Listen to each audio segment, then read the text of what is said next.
তা মঙ্গলবারের মধ্যে জানাতে হবে আদালতে। তদন্তে কি কি পাওয়া গিয়েছে, কি কি তথ্য প্রমাণ রয়েছে, রিপোর্ট দিয়ে জানাতে হবে রাজ্যকে। আর কি বললো আদালত, আমাদের প্রতিনিধি সৌভিক মজুমদার এই মুহূর্তে রয়েছেন আমাদের সঙ্গে টেলিফোন লাইনে। সৌভিক, কি নির্দেশ হাইকোর্টে?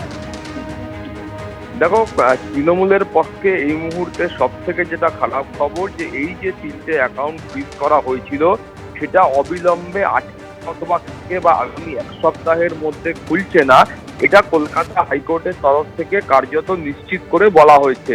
প্রাথমিক পর্যায়ে কলকাতা হাইকোর্টের মনে হয়েছিল বা মাননীয় বিচারপতি সৌগত ভট্টাচার্যের পর্যবেক্ষণ ছিল যে তিনি দুটি নির্দেশ দেবেন।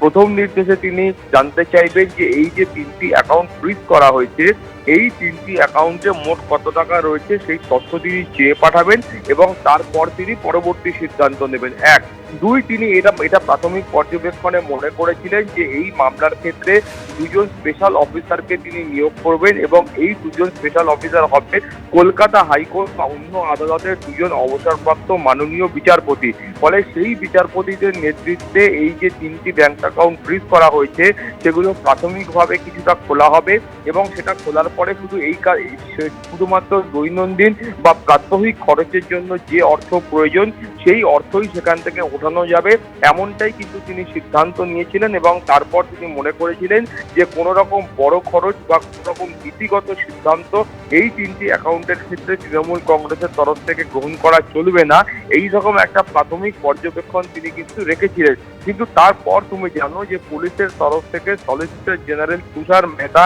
তিনি বলেন যে এখন নতুন একটা সমস্যা তৈরি হয়েছে এবং এই সমস্যা কিন্তু এত দূর পর্যন্ত গড়িয়েছে যে সেটা জাতীয় নির্বাচন কমিশনের তরফ থেকে পৌঁছেছে যে আসল তৃণমূল কংগ্রেস কার দখলে থাকবে, সেটা কালীঘাটপন্থী তৃণমূল নাকি ঋতব্রতপন্থী তৃণমূল এই দখলে থাকবে, এই রকম একটা গন্ডগোলের জায়গায় পৌঁছেছে।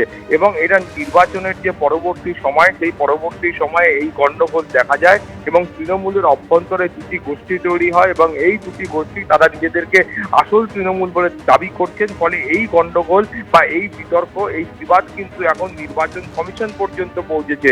ফলে এই যে 2জন স্পেশাল অফিসার বা 2জন অবসরপ্রাপ্ত বিচারপতির নেতৃত্বে ব্যাংক অ্যাকাউন্ট যদি আংশিকভাবে খোলা হয় সেক্ষেত্রে দুটো ভাগ অর্থাৎ তৃণমূল কংগ্রেসের 2 ভাগের যারা প্রেসিডেন্ট রয়েছেন তারা যদি গিয়ে এই 2 স্পেশাল অফিসারের কাছে গিয়ে বলেন যে তারাই আসল তৃণমূল, সেক্ষেত্রে কারা এই ব্যাংক অ্যাকাউন্ট পরিচালনা করবেন এবং কারা সেখানকার প্রাত্যহিক বা দৈনন্দিন যে খরচা রয়েছে সেটা সেখান থেকে তুলবেন সেইটা নিয়ে একটা বিতর্ক তৈরি হতে পারে।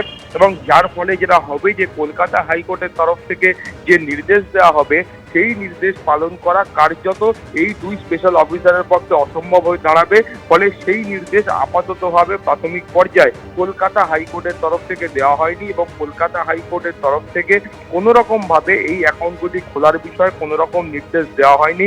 শুধুমাত্র যেটা বলা হয়েছে যে এই যে ব্যাংক অ্যাকাউন্টগুলি রয়েছে বা 3টি ব্যাংক অ্যাকাউন্ট রয়েছে এখানে কত টাকা রয়েছে সেটা আগামী মঙ্গলবারের মধ্যে আদালত জানতে চেয়েছে। 1, 2 এবং কলকাতা হাইকোর্টের তরফ থেকে জানতে চাওয়া হয়েছে যে প্রাথমিক পর্যায়ে যে তদন্ত হয়েছে সেই তদন্তের ক্ষেত্রে পুলিশের কাছে কি কি তথ্য প্রমাণ রয়েছে। অনুসুয়া, ধন্যবাদ। সৌভিক। এবিপি আনন্দ এগিয়ে থাকে, এগিয়ে রাখে।